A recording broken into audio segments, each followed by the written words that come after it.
nueva sesión el día de hoy. Estamos arrancando ya para todo el fin de semana nuestro curso de gestión de riesgos financieros. Ahí sí tengo que hacer una acotación acá, Sergio, si me está escuchando, hay que cambiar el nombre porque en el banner aparece como gestión de riesgo crediticio. Estamos ahorita durante el curso de gestión de riesgos financieros en la parte de riesgo crediticio. Y dejarles una primicia, ¿no? Continuamos también el mes de febrero y marzo con los 3 cursos que estamos desarrollando en la actualidad. Así que se vienen novedades muy importantes, novedades muy interesantes en nuestros cursos. Así que vamos para adelante. El jueves, me estoy desubicando yo también. Se inicia el fin de semana ya amaneciendo, digamos, con las nuevas medidas restrictivas que en realidad yo creo que son muy cortas, se quedan en realidad para el tema, ¿no? De cómo está la situación. Pero está en nosotros en tener, ni siquiera en querer, sino en tener que cumplirlas, porque eso va a depender mucho de nuestro futuro. Y ni siquiera de nuestro futuro de mediano y largo plazo, es nuestro futuro inmediato. Ya se van cerrando círculos en que más gente conocida, cercana a nosotros, se puede estar contagiando, ¿no? Por ahí tengo a un amigo muy cercano que está ahorita preventivamente aislado en su casa, porque uno de sus colaboradores ha sido diagnosticado con COVID y él ha tenido contacto con él, así que preventivamente se ha aislado. Quiero iniciar directamente ya, y vamos a iniciar con alguien que está volviendo con nosotros. Voy a, de verdad, ya teniendo la situación de que se viene el mes de febrero y marzo junto a ustedes, de verdad que les prometo que voy a conseguir poderle hacer una pequeña entrevista, aunque sea de unos 10 minutos acá con nosotros en nuestros cursos. Yo preferiría que sea siempre con el curso de gestión de riesgo crediticio, que es Brenda Lizy Garcés, una compañera de la universidad, una gran amiga, una muy buena persona, y sobre todo que era, si no el primero, era el primero .5, no creo que sea más puesto de la universidad, así que es una eminencia a nivel docente y a nivel personal y profesional también. Mi nombre es Juan Carlos Pereira, soy bachiller en economía y mi especialización en la orientación financiera, comercial, crediticia y de seguros. Es un gusto estar con ustedes y voy a compartirles este artículo que encontré de Brenda reciencito, lo ha publicado, a ver, permítame por favor, lo ha publicado el día 9 de enero en el diario Correo.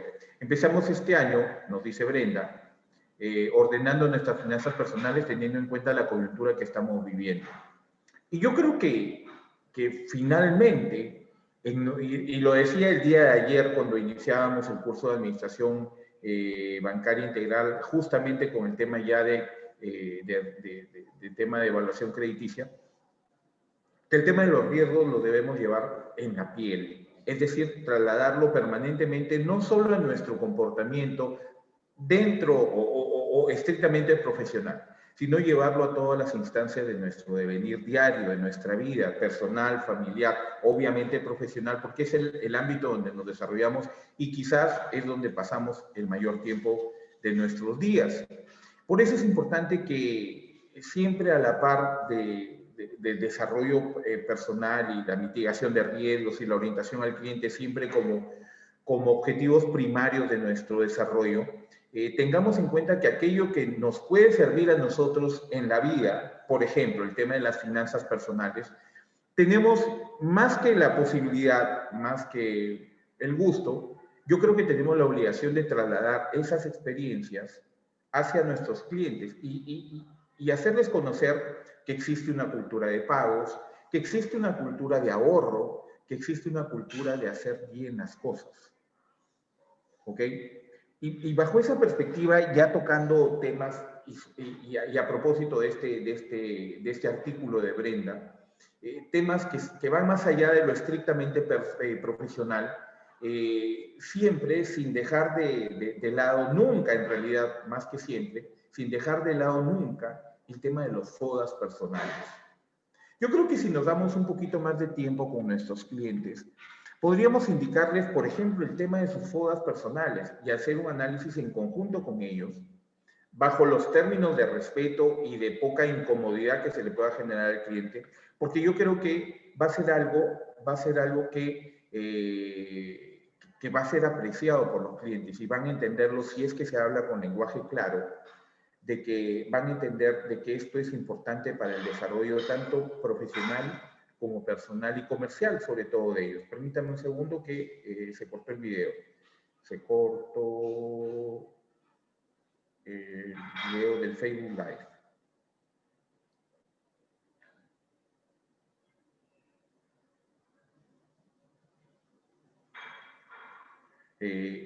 Y entonces, yo creo que si lo manejamos adecuadamente, si se maneja adecuadamente, yo creo que el cliente va a ser algo que va a apreciar en ustedes. Y entonces, aquello que recoge, sí, Sergio, no hay problema, sigo nomás, pero no hay Facebook Live, no tengo a la vista el Facebook Live. Se recoge todas esas experiencias que son de temas estrictamente personales y los direccionamos hacia nuestros clientes con este trabajo, ya no solamente de analista de crédito, sino de asesores financieros, podemos conseguir muy y mejores resultados de los que ahora podemos estar obteniendo con clientes que son ordenados, con clientes que son receptores, buenos receptores de Adaluz. ¿Cómo estás? Muy buenas tardes, bienvenida. Entonces vamos a iniciar esta conferencia del día de hoy con este comentario que me parece muy importante y muy a propósito, permítame por favor, hay un mensaje de chat, bueno, es del mismo Camex, muy a propósito del tema del riesgo crediticio que estamos tratando en esta parte del curso de riesgos financieros. Y nos dice Brenda, administra tus ingresos y gastos, que es una columna de opinión que ella tiene en el diario Correo. Ahora que el año acaba de comenzar, te sugiero realizar un presupuesto familiar para que administres mejor tus ingresos y gastos. Primero, elabora un listado de los gastos fijos que debes cancelar cada mes, como por ejemplo el pago de alquiler, luz, agua, teléfono, internet, pensiones escolares, higiene, salud, gastos de alimentación, movilidad, etc. Cuantifica también el pago de la cuota mensual de tus deudas. Cuantifica también el pago mensual de la cuota de tus deudas. Debe de generar un flujo de ingresos mensuales que cubra todos los gastos incluidos en la lista que son necesarios. Si tus ingresos lo permiten, debes planificar cómo vas a utilizar cualquier excedente de dinero, si tus ingresos son mayores a tus gastos fijos, para gastos adicionales o para ahorro, inversión. De lo contrario, debes buscar algún emprendimiento que te permita generar más ingresos. Este presupuesto debes evaluarlo mensualmente y realizar los ajustes necesarios para que puedas analizar las diferencias que existen entre lo presupuestado y lo realmente ejecutado. Es necesario que los miembros de la familia estén siempre informados de las medidas adoptadas en las restricciones del gasto. El trabajo colaborativo entre todos permite enseñarle, por ejemplo, a nuestros hijos con el ejemplo, los tópicos de finanzas personales, que siempre son pero muy importantes, ¿ok? Siempre son de vital importancia. Esto contribuirá a su desarrollo personal también. Los impactos de la pandemia en todos los ámbitos, los cambios de la política y la coyuntura electoral, y ya lo hemos hablado de esto, Jacqueline, ¿cómo estás? Muy buenas tardes, bienvenida. Y la coyuntura electoral incrementan incertidumbre de la recuperación de nuestra economía para este año. Actuar con cautela, esto nos debe llevar a planificar y actuar de manera muy conservadora, limitando nuestros gastos y el endeudamiento. Actuar con cautela y identificando lo que es estrictamente necesario gastar, nos permitirá sobrellevar este mal momento actualizado antes de tomar una decisión de gasto sobre todo. Yo creo que se adecua mucho lo que estamos viendo, lo que vamos a ver inclusive, porque hoy día nos toca, dentro del tema de la evaluación crediticia, dentro del tema del riesgo crediticio como tal, ver, por ejemplo, el tema del endeudamiento responsable, que es sumamente importante para el desarrollo tanto de nuestra labor como asesores de crédito, como de nuestra función dentro de la asesoría crediticia, de el análisis crediticio propiamente dicho. Y vamos directamente ya con nuestra conferencia de esta hora, que vamos a ver nuevamente algunas, ya como pinceladas en realidad, respecto al tema de la mitigación y de la gestión y la mitigación del riesgo crediticio, que lo dejamos, considero yo, algo en el aire la semana pasada, porque comenzamos nos estancamos en algunos temas que eran de por sí importantes, Pero cuando ya entramos a estos temas, pusimos el acelerador y considero yo que no han quedado bien sentados. Con miras a iniciar ya, si el tiempo lo maneja de esta manera, al promediar el término de esta conferencia o al iniciar la conferencia del día de hoy a las 5 de la tarde. ¿Ok? Vamos directamente con las técnicas de mitigación de riesgo crediticio. ¿Cómo se calcula el riesgo? Las técnicas de mitigación, y lo hemos estado hablando durante toda esta semana, tanto en el curso de agente financiero como en el curso de administración bancaria y hoy, obviamente, propiamente dicho, en el curso de gestión de riesgos financieros que nos aboca al tema del riesgo de crédito, que el cálculo del riesgo tiende a ser bastante simple. Sin embargo, el cálculo del riesgo no nos va a servir de nada si no gestionamos y administramos los riesgos.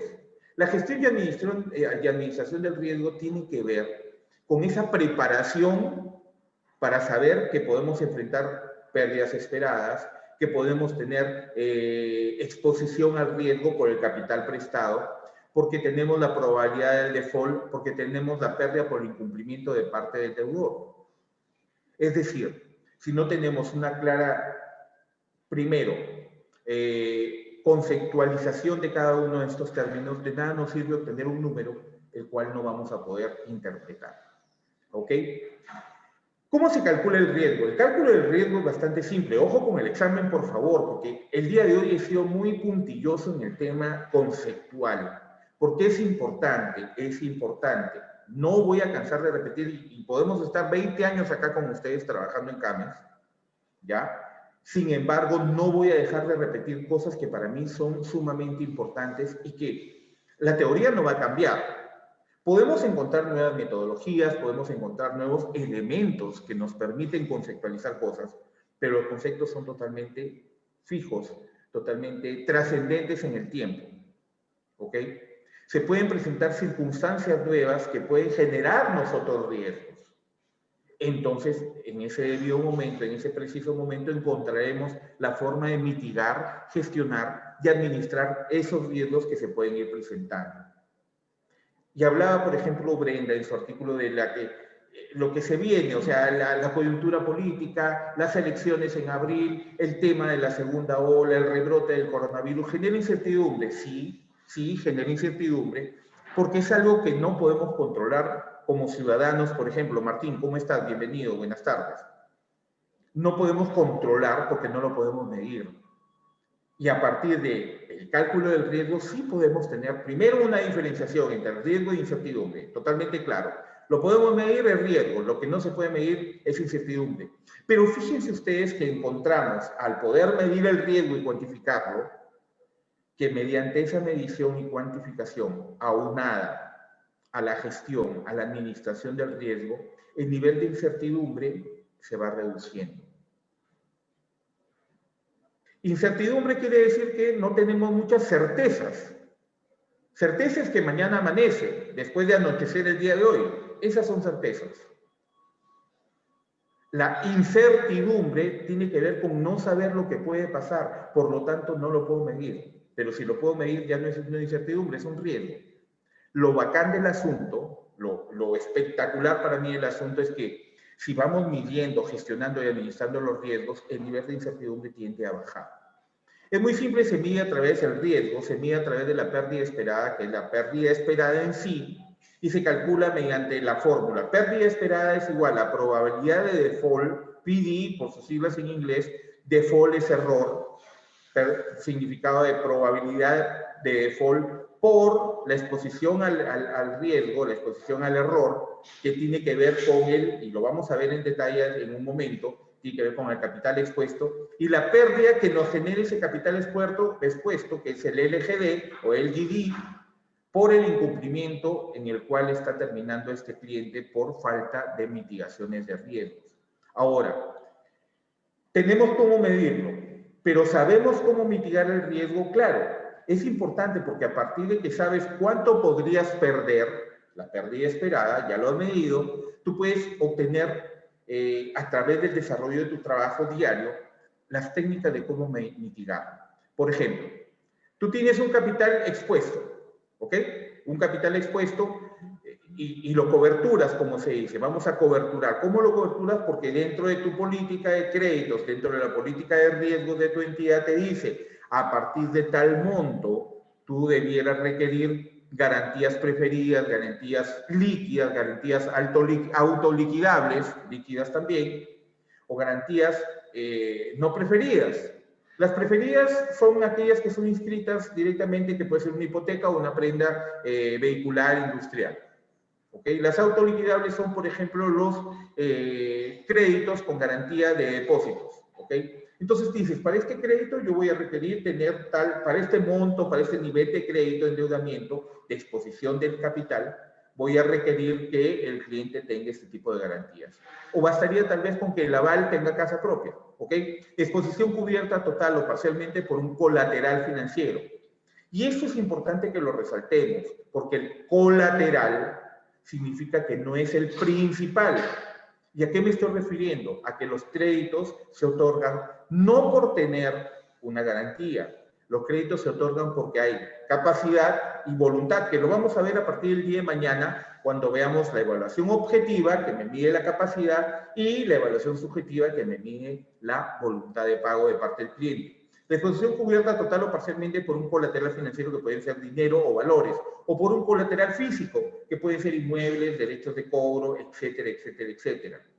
También, otra forma de mitigar el riesgo son las garantías otorgadas por un tercero. Es decir, yo no tengo casa propia, no tengo con qué avalar, busco un garante o aval a la operación crediticia que yo tengo. La compra de derivados crediticios, por ejemplo, digo, yo puedo exponer un capital determinado acá y podría tener, como puedo medir el riesgo, puedo tener una pérdida esperada de tanto. Esa pérdida la voy a compensar jugando un capital paralelo, en forma paralela, respecto a esta operación crediticia, por ejemplo, o al conjunto de mi cartera, jugando con divisas, por ejemplo. Y la variación no se encuentra todavía. Les apuesto que menciono esta palabra y va a aparecer la volatilidad con que se maneja el tema de las divisas, va a hacer que pueda coberturar la pérdida que puedo tener en esta operación crediticia, por ejemplo. Y también hay actividades que pueden acordar la compensación con activos y pasivos, ¿ok? Estoy dando ya una pincelada de esto porque esto ya lo hemos revisado en algún momento, pero siempre a nivel de riesgo crediticio es importante que lo veamos un poco más al detalle. 3 parámetros de riesgo, que es lo que acabamos de ver para la medición del riesgo. Las pérdidas antes citadas, la pérdida esperada o la probabilidad de incumplimiento o probability of default, que es la PD, la severidad, que es el loss given default, que es con cuánto estoy perdiendo efectivamente, cuánto es lo que estoy perdiendo, la severidad, el loss given default, LGD, y la exposición en el momento del incumplimiento, cuánto tengo de capital expuesto en el momento que este cliente deja de pagar, que es la exposure at default, IAD, ¿ok? A partir de ello es que generamos la posibilidad de la medición. Pero a partir de la medición es que podemos generar la gestión y la administración del riesgo. Yo sé hasta dónde puedo llegar, yo sé hasta dónde puedo exponer capitales que de principio no son míos, pero que dependen de una muy buena, excelente, si se quiere, evaluación crediticia. ¿Ok? Que lo vamos a comenzar a ver hoy en la tarde y que vamos a entrar con mayor detalle inclusive a partir del día de mañana. ¿Ok? La probabilidad de incumplimiento, ojo con el examen, por favor, ¿qué requiere? ¿Por qué me preocupa la probability of default o la probabilidad de incumplimiento, PD por sus siglas en inglés? Porque necesito evaluar la calidad crediticia del cliente, del solicitante. Es decir, si el cliente paga bien. Y fíjense que aquí rozaría el tema de la evaluación subjetiva. Porque evaluar la calidad crediticia del solicitante sí se puede cuantificar porque digo, debe tanto, y esto que debe tanto le está pagando bien o le está pagando mal y por ello de repente no va el crédito, pero hay necesidad para evaluar esa probabilidad de default, probabilidad de incumplimiento, necesariamente debemos evaluar la calidad del comportamiento crediticio del solicitante, primero. Segundo, que se cumplan los requerimientos regulatorios de Basilea, es decir que y lo vamos a ver aquí inmediatamente, lo que corresponde a los 3 pilares de Basilea. la medición cuantificable, la medición cualificable, la calidad de la información y la reportería que podemos brindar a partir de esta operación, que se cumplan los requerimientos regulatorios de Basilea. Y es decir, que en esta operación crediticia que estamos sometiendo a evaluación, tengamos la posibilidad de que haya la posibilidad, valga la redundancia, de que la entidad financiera pueda coberturar las pérdidas que me puedan ocasionar el riesgo de otorgar este crédito. Y además, y estoy diciendo en un término muy macro lo que nos dijo finalmente Basilea III, que además de poder coberturar estas pérdidas, tengan la capacidad de continuar, de evitar el riesgo de continuidad de negocio por lo menos un año más. Bajo esa perspectiva es cumplir los requerimientos regulatorios que nos dice Basilea. En términos muy coloquiales, en términos muy generalizados, porque sí, yo creo que es necesario revisar un poco más, y lo vamos a ver en la ampliación de estos cursos, tanto en febrero como en marzo, de Basilea. Es el trabajo y negocio de las agencias de rating. Y esto tiene que ver precisamente, justamente, con las entidades de, ¿cómo se llaman? Las centrales de riesgo, de saber cómo va este cliente, qué tiene este cliente. Y lo bueno de las centrales de riesgo privadas, por ejemplo, Infocor, Equifax, que te brinda información no solamente del sistema financiero, la que tomas directamente de la Superintendencia de Banca y Seguros, sino también información comercial. Porque, sí, pues el cliente en su ideario popular dice, no, al banco, como sea, tienen que pagarle. Perfecto, está muy bien. Pero en realidad es que como sea debes cumplir con todos tus endeudos o adeudos, con todo el endeudamiento que tienes, no solamente a nivel financiero o bancario, sino también a nivel comercial. Y eso es lo bueno, por ejemplo, de Infocor, de Equifax, que te muestra, por ejemplo, endeudamiento con SUNAT, endeudamiento con EBEL, endeudamiento con problemas con la Cámara de Comercio por un pagaré o letra protestada, por ejemplo. Y eso, si bien es cierto, siempre lo he considerado de esta manera, no te dice, no le des el crédito a tu cliente, pero también te indica la forma de comportamiento del cliente. Porque si, por ejemplo, estás evaluando a la señora que tiene el negocio de bodega y la señora te dice, no, pero también vendo Ésica, también vendo Ebel, también vendo Natura. Ah, perfecto, está generando un nuevo ingreso. ¿Y qué pasa cuando ves en las centrales de riesgo que la señora tiene facturas pendientes de Ésica, Ebel o Natura? Quiere decir que esos ingresos no los está manejando bien. Y lo que es peor, que siendo como ingresos adicionales tienes la perspectiva de que si ella no está cumpliendo bien con estos ingresos adicionales, quiere decir que de sus ingresos principales, que es lo que principalmente estás evaluando, va a distraer recursos de ese negocio principal para poder atender las necesidades que se le generan por esas faltas de pago con las entidades comerciales. ¿Me entienden? O sea, la idea no es que, y por eso tengo mis discrepancias yo con las fintech y con aquellas empresas que ahora basan el otorgamiento del crédito netamente en el scoring y todo está programado. No hay un analista de crédito humano de por medio que diga este crédito va o no va por esto, esto y esto. Sino se mete una formulita, se meten los datos del cliente y te dice no, no va, sí, sí va.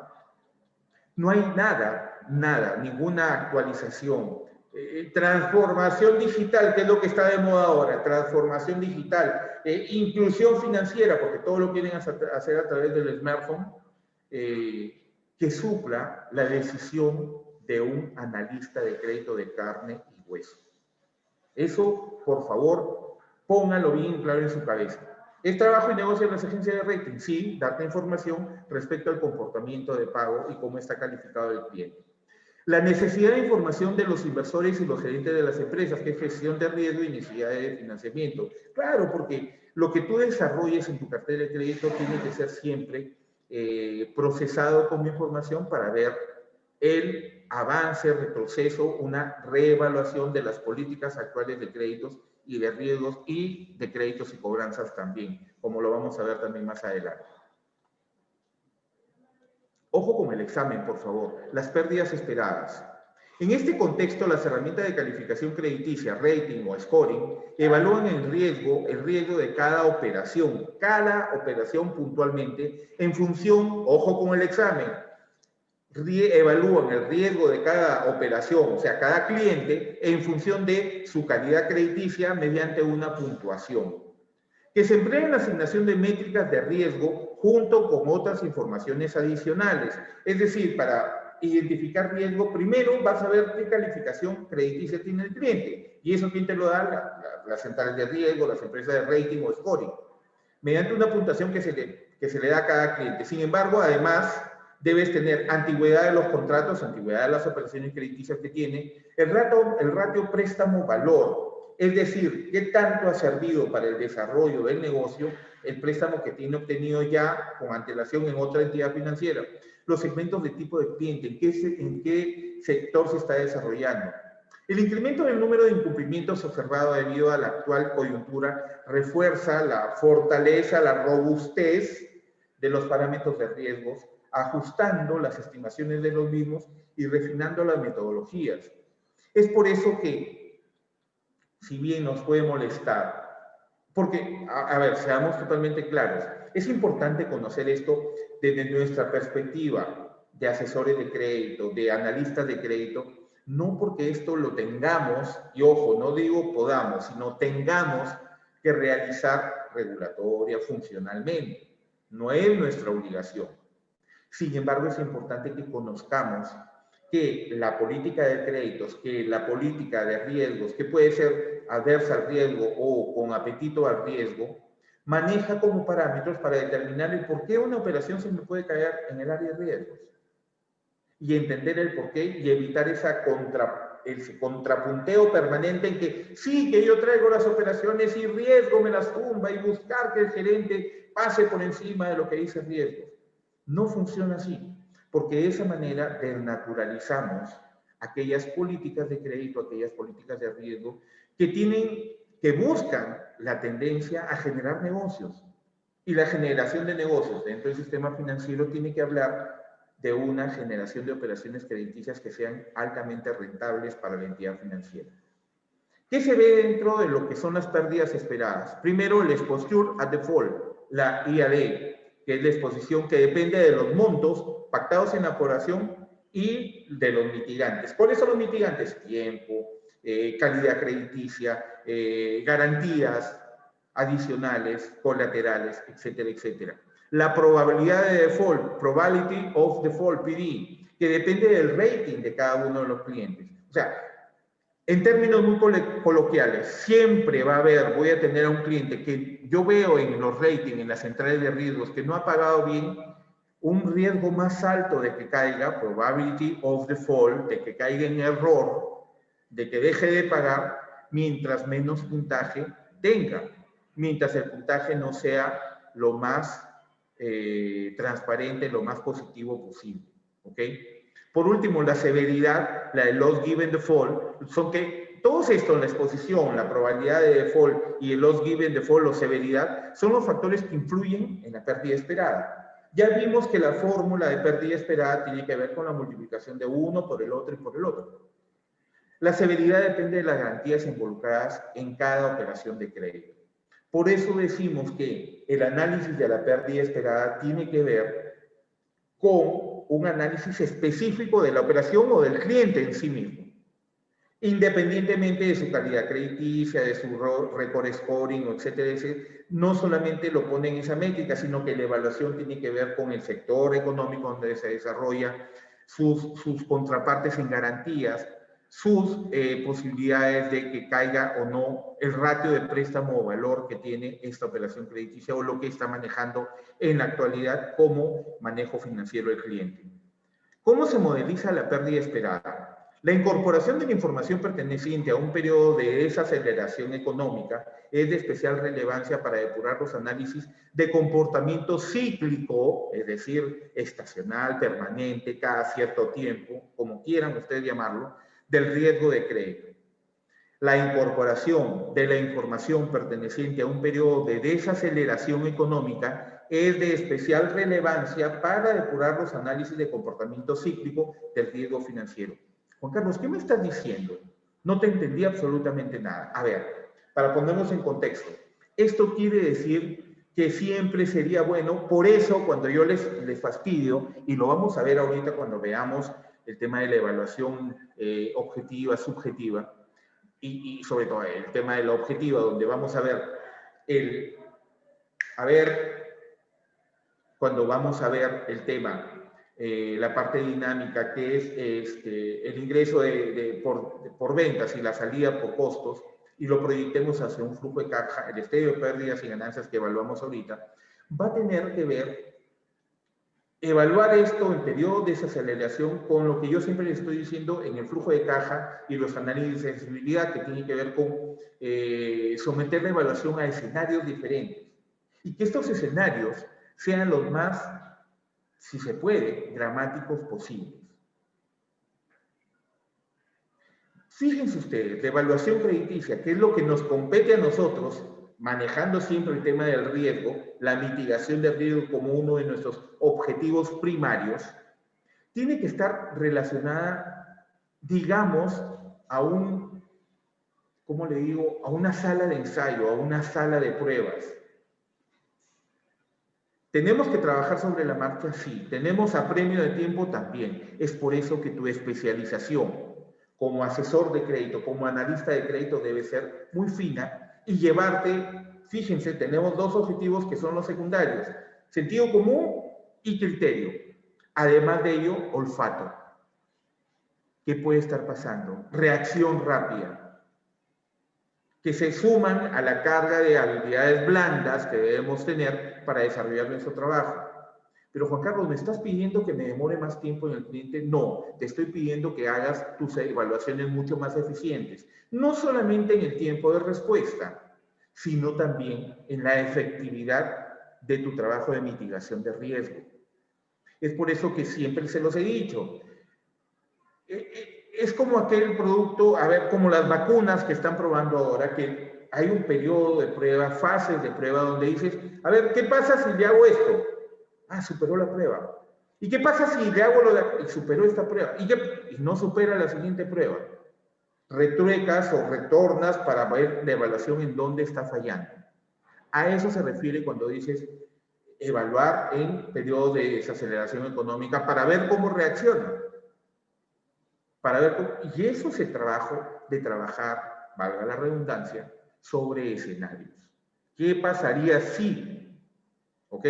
El efecto de la estimación del PD o la probability default y en el factor de conversión de crédito, el Credit Conversion Factor CACF, es inmediato. O sea, que encuentres el error o la posibilidad de pérdida lo vas a encontrar inmediatamente si haces adecuadamente estas métricas, estas mediciones. En cambio, el cambio del impago, que es LGD, la severidad, está condicionado por la modulación de los procesos recuperatorios asociados a dichos incumplimientos. Claro, porque la severidad, que es la cantidad que puedes perder, tiene que ver primero, a ver, voy a ser, no sé si abogado del diablo o demasiado coloquial con lo que le voy a decir, pero va a tener que ver cuánto avanzó en el pago del crédito otorgado para ver cuánto es la severidad, porque no es lo mismo una severidad medida porque cayó desde la primera cuota a que medir una severidad de la pérdida cuando cayó en la sexta, séptima o en la 11ª de 12 cuotas. A eso se refiere. El impacto de la severidad del LGD, el Loss Given Default, está condicionado por la maduración de los procesos recuperatorios asociados a dichos incumplimientos. Por eso no es lo mismo que caiga en mora en la cuota número 11 de 12 que caiga en la cuota número 1 de 12. ¿Entiendes? La pérdida esperada se modeliza de esta forma. Pérdida esperada es exposición por probabilidad de default por severidad. Comentamos en la primera clase que la pérdida crediticia esperada depende de 3 parámetros: exposición, probabilidad y pérdida esperada. Es eso. ¿Ok? El PD o la probabilidad de incumplimiento, el PD, el Probability of Default. La PD es una medida de calificación crediticia en sí misma que se otorga internamente a un cliente o a un contrato con el objetivo de estimar su probabilidad de incumplimiento, por ejemplo, a un año vista. a un año, de un cronograma, de un flujo de caja, por ejemplo. El proceso de obtención de la PDI se realiza a través de las herramientas de scoring o de rating scoring. Estas herramientas son instrumentos estadísticos focalizados en la estimación de la probabilidad de incumplimiento. Kevin, discúlpame, bienvenido. Ya te había invocado, hablé de volatilidad, pero recién has llegado. Muy buenas tardes, bienvenido. Estas herramientas son instrumentos estadísticos focalizados en la estimación de la probabilidad de incumplimiento basado en función de las características propias del binomio contrato-cliente. Condiciones, cuando dicen contrato-cliente son condiciones y el cliente, ¿ok? Y están enfocadas en la gestión de créditos de tipo retail, crédito de consumo, créditos hipotecas, tarjeta de crédito de particulares, préstamos a negocios, por ejemplo los pymes, etc. Y existen diferentes tipos de scoring, reactivos, de comportamiento, proactivos y de buró. Y lo vamos a ver en una clase, si Dios quiere, en el mes de febrero, cuando veamos exclusivamente los tipos de scoring, ¿ok? La probabilidad de incumplimiento. Periodo de referencia para análisis, 1 año. Varía con el tiempo por las características del deudor y debido también al ciclo económico. Para estimar la PDI se utilizan los modelos de rating o scoring. Para el periodo de estimación debe tenerse en cuenta que la probabilidad de default crece con el tiempo. Es más probable que ocurra un incumplimiento en un próximos 3 años que en los siguientes 10 días. Es totalmente cierto. Quiere decir, si lo leemos entre líneas y ampliamos un poquito el horizonte de cómo lo estamos mirando, es que mientras más tiempo tengas una operación crediticia en tus manos, mayor es la probabilidad de default. Pero le agregamos algo más. Fíjense ustedes, cuando veíamos, por ejemplo, ayer, los que han estado ayer en la clase de administración bancaria, que hablábamos de los destinos de crédito. ¿Por qué no otorgar un crédito de capital de trabajo de mediano o largo plazo? ¿O por qué otorgamos un crédito de activo fijo en un mediano o largo plazo? En ambos casos, el nivel de riesgo va a ser diferente. ¿Por qué? Porque va a estar asociado a la convertibilidad, si cabe el término, del dinero prestado, del dinero en situación de exposición, si se trata de capital de trabajo o si se trata de activo fijo. Si se trata de capital de trabajo, el dinero en exposición se va a convertir, el dinero prestado se va a convertir rápidamente en circulante porque el cliente financia capital de trabajo para activo corriente, inventarios, cuentas por cobrar de corto plazo o caja bancos. O sea, lo que recibe lo invierte y lo convierte en dinero. El nivel de pérdida o de probabilidad de pérdida es menor que si tienes un activo fijo que, primero, por ser de largo plazo y siendo con una tasa de interés al rebatir, por ejemplo, vas a tener que la disminución del capital en mora va a ser más lento, o capital en exposición, perdón, va a ser más lento por el plazo demasiado largo. Hay estimaciones PAN de Ziegler o PAR de Ziegler, PAIN de Ziegler, que considera la situación actual del ciclo, o Trough of the Ziegler, que considera la probabilidad media del ciclo, perdón. Por último, la severidad. La severidad o LGD o Loss Given Default es otra métrica clave en el análisis cuantitativo del riesgo y se define como el porcentaje sobre la exposición del riesgo que no se espera recuperar en caso de incumplimiento. Y por eso decíamos hace un ratito que esto tiene que ver también con el tiempo en que está expuesto el capital expuesto, valga la redundancia. O sea, para créditos de mayor número de cuotas, la severidad podría ser mucho más amplia conforme, y va disminuyendo conforme va disminuyendo el capital prestado. Las estimaciones de severidad se realizan segmentando las operaciones según distintos ejes que se muestran relevantes en el cálculo de la misma, tales como el tiempo en mora, la antigüedad de la operación, la relación préstamo-valor, el tipo de cliente, la puntuación del scoring, etc. Los ejes considerados pueden ser distintos en función de la cartera en análisis. ¿Qué requiere la severidad para ser cuantificable, para ser medida? Depende de muchas otras cosas. Por ejemplo, antigüedad en la operación en mora. Habrá más severidad si la operación tiene más antigüedad. Relación totalmente, directamente proporcional. La exposición en el momento del incumplimiento. ¿Cuánto de capital está expuesto en el momento que el cliente deja de pagar? Para algunos esto es muy importante, como por ejemplo en el tema de las tarjetas de crédito. La existencia o no de garantías, que ya sabemos que son los colaterales. No se otorga un crédito por garantías, se otorga por capacidad y voluntad de pago, medidos, cuantificables. Hay más severidad mientras menos valor tengan las garantías o estas no existan.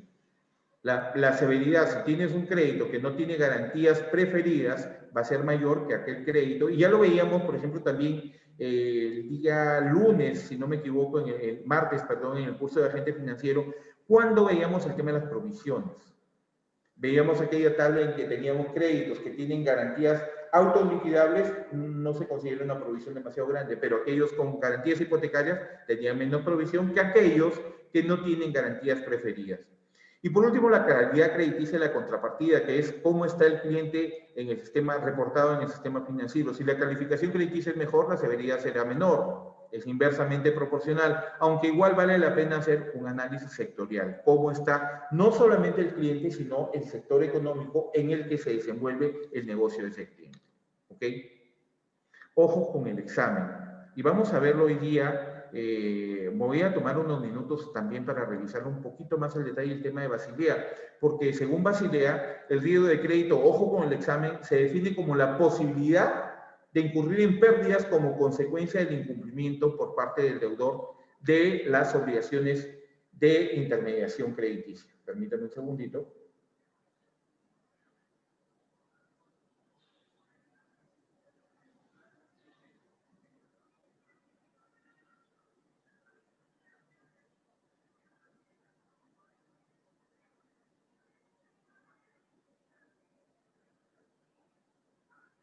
Permítame, por favor, un segundo.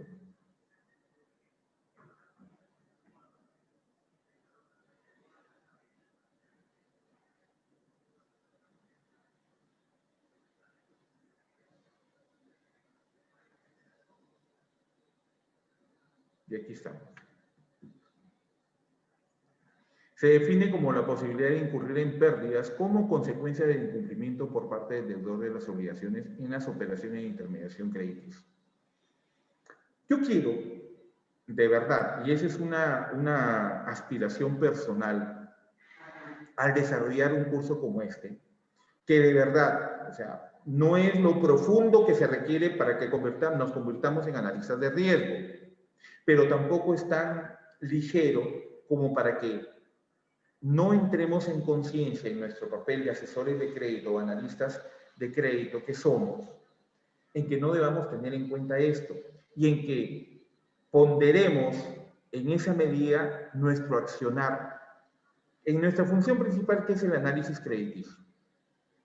Bajo esa perspectiva es que es importante que no nos pongamos a pensar, y fíjense en este concepto, porque es justamente sobre este concepto donde quiero que se reflexione, porque no nos podemos poner a pensar en que, oye, ¿por qué Juan Carlos nos explica que la severidad, que el probability default, que la exposición?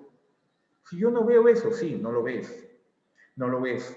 No lo ves directamente, pero sin embargo, es algo que tú manejas totalmente en forma directa. Porque finalmente lo que va a recibir riesgos, que es la gerencia de riesgos, el analista de riesgos, va a recibir la información que tú le proporciones y a partir de ello es que va a realizar las métricas, las mediciones correspondientes. Que tú como analista de crédito no las haces. Sin embargo, tú generas esas métricas. Es por ello que es imprescindible, y voy a regresar al inicio de esta charla, en donde decía que todo lo que hagamos tiene que estar concientizado en una cultura de la mitigación del riesgo. Si no trabajamos permanentemente, personal, profesional, laboralmente, con una permanente mitigación del riesgo en la cabeza, les aseguro que no nos va a ir nada bien. Personalmente tal vez no nos interese, ¿ok? Porque es tu propio riesgo. Fíjate, y lo severo que puede ser eso, va a ser tu propio riesgo generar situaciones en sí de incertidumbre a partir de un mal accionar. Pero ese es tu tema personal. Pero a nivel laboral, donde estás manejando dinero que no es tuyo, que depende de una institución, la mitigación de riesgo es permanente. ¿Por qué traigo a colación todo esto? Porque fíjense lo que nos dice las consecuencias, como consecuencia del incumplimiento por parte del deudor. ¿Ustedes creen que es gratuito Permítame, por favor.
Es algo bastante urgente, discúlpenme por favor que interrumpa esto, pero aquí estamos, ¿ya?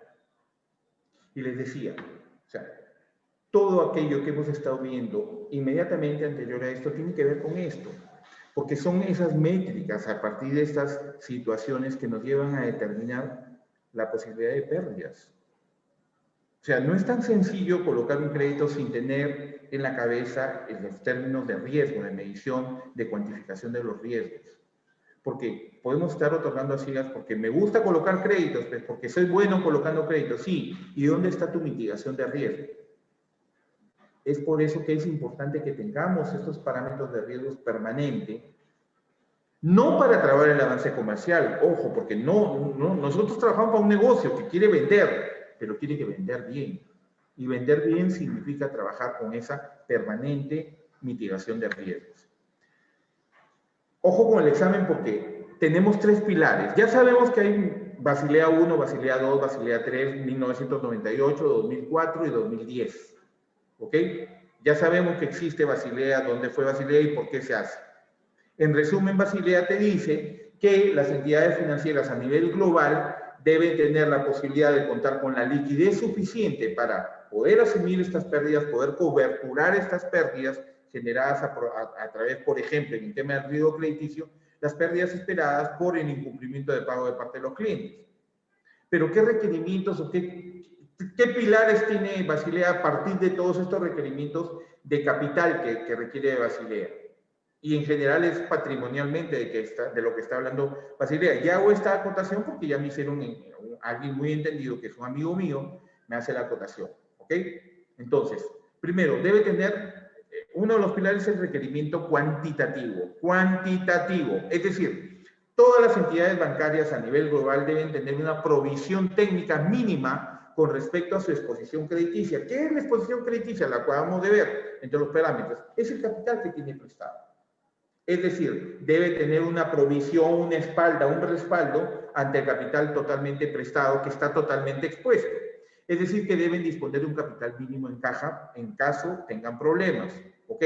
Por ese motivo, según sus características específicas, cada entidad debe someterse a un proceso de estandarización de datos y procesos para ofrecer garantías frente a la exposición del riesgo operacional, riesgo de crédito y riesgo de mercado. Basilea no solamente ve el riesgo crediticio, estamos hablando pérdidas ante la posibilidad de que ocurran estos eventos. En este caso, el tema crediticio tendría que ver con la probabilidad de que el cliente no pague puntualmente sus créditos. Primero, requerimientos cuantitativos, es decir, todas las entidades deben estar estandarizadas en la medición o en la captura del capital que debe respaldar la posibilidad de que, o respaldar a ese capital que está expuesto por los créditos. ¿Ok? Segundo pilar, proceso de supervisión y revisión cualitativa. Lo anterior era estandarización cuantitativa, todos igualitos con un capital de respaldo. La segunda, proceso de supervisión y revisión cualitativa, calidad. La jurisdicción de cada país, es decir, las superintendencias de cada país, mantiene un sistema de vigilancia para garantizar que las entidades financieras a su cargo, que sus bancos, cumplan las reglas y requisitos pertinentes a la utilización de las opciones, incluidos cualesquiera descuentos, límites y restricciones asociados. Este proceso incluye requisitos de información sobre los tipos de datos, sus relaciones de dependencia, cliente-entidad y el modo y frecuencia en la que esta información debe ser facilitada y la forma en que se utilizarán los datos. Estos países establecen el modo en que se vigilará la correcta aplicación de las reglas y requerimientos pertinentes por parte de los bancos. Es decir, la calidad con que se reúna la información, la periodicidad con que se reúna la información debe ser precisa, correcta y adaptable a los requerimientos regulatorios y de supervisión de la entidad, en este caso de la Superintendencia de Banca y Seguros y AFP para el Perú. ¿Ok? Y el tercer pilar es la transparencia. ¿Sobre qué? Sobre el reporte y la publicación. Se establecen recomendaciones en cuanto a la necesidad de que las entidades faciliten información clara sobre el perfil de riesgo, así como sobre las actividades y controles utilizados para mitigar los riesgos asumidos. Es decir, a ver, mi perfil de riesgo es el siguiente. Somos una entidad que tiene esta política de créditos, esta política de riesgos que me hace o adverso al riesgo o con mucho apetito al riesgo, con políticas de crédito liberales o muy conservadoras, flexibles o muy restrictivas, que lo vamos a ver más adelante. ¿Ok?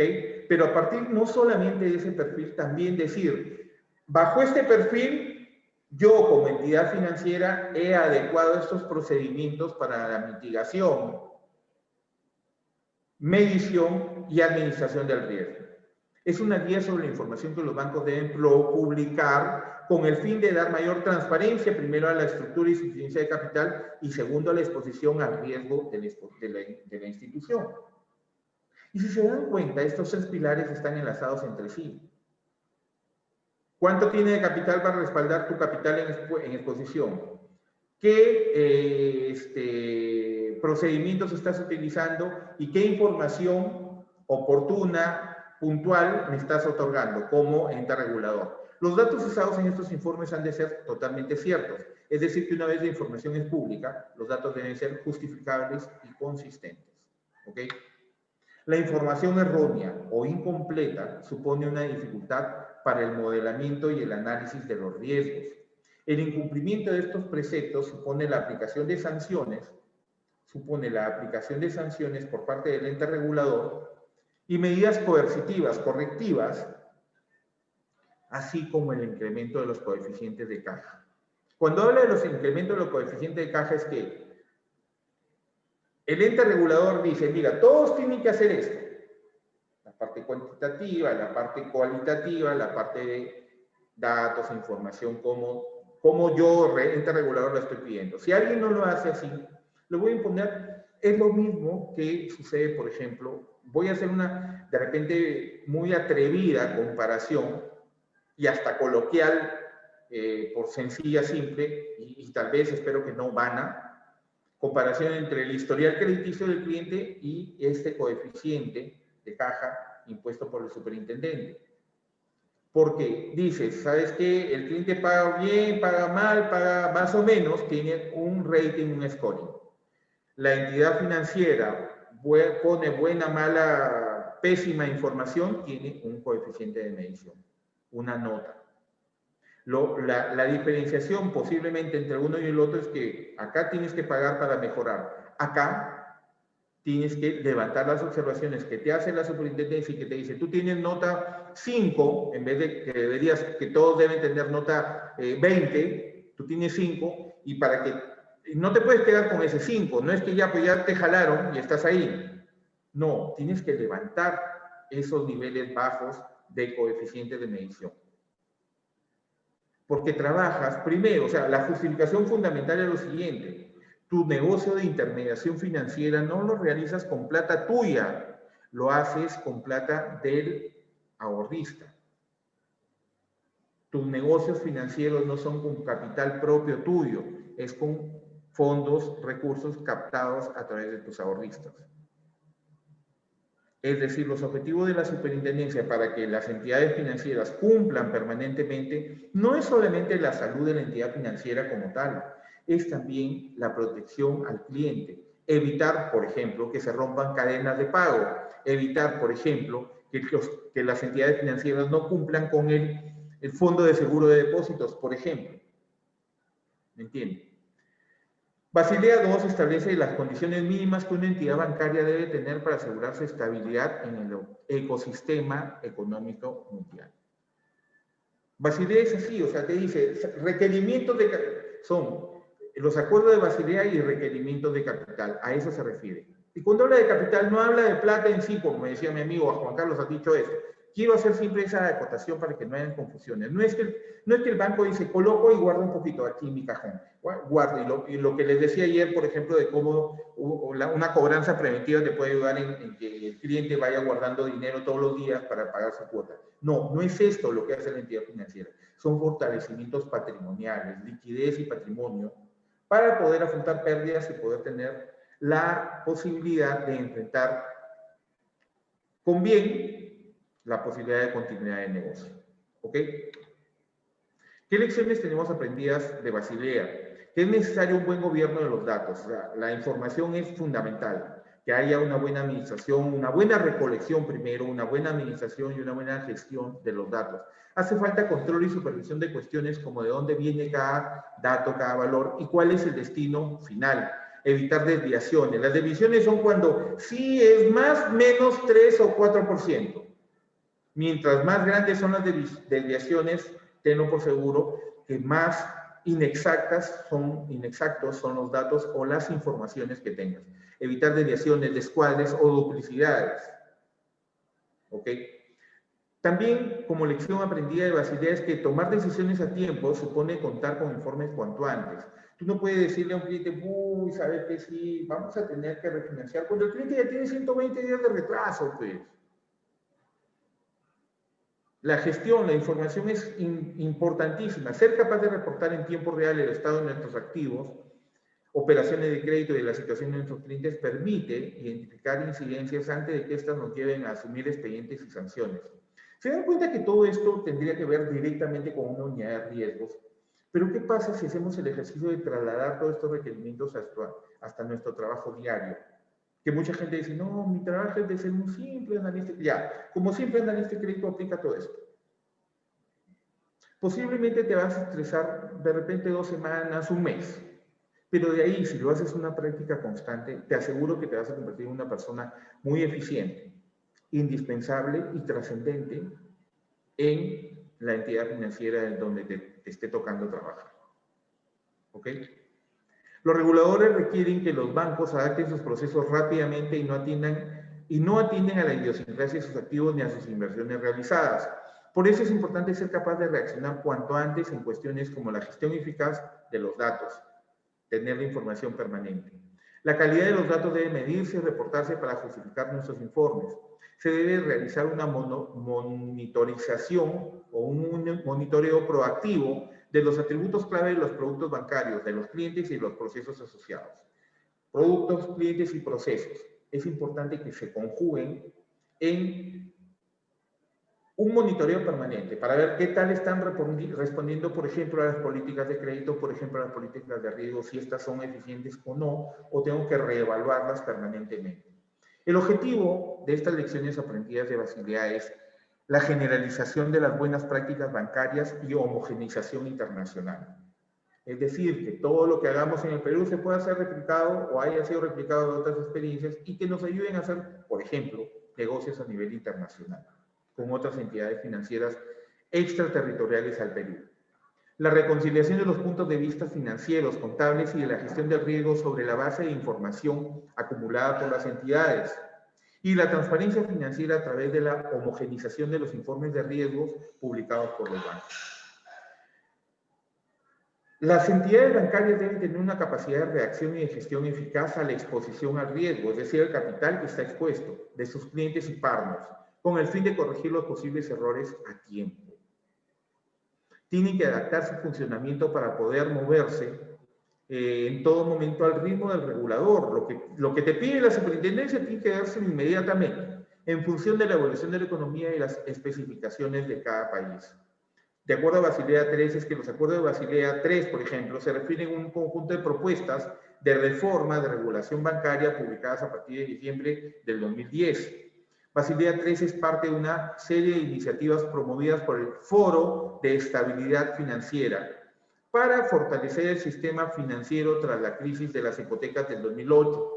¿Se acuerdan de las burbujas hipotecarias o inmobiliarias en España y en Estados Unidos que se dieron a cabo en el 2008 y que desestabilizaron las economías de estos países? A eso. La reforma fue motivada tras observar que la gravedad de la crisis, muchas instituciones no contaban con reservas suficientes para hacer frente a una crisis de liquidez. ¿Ok?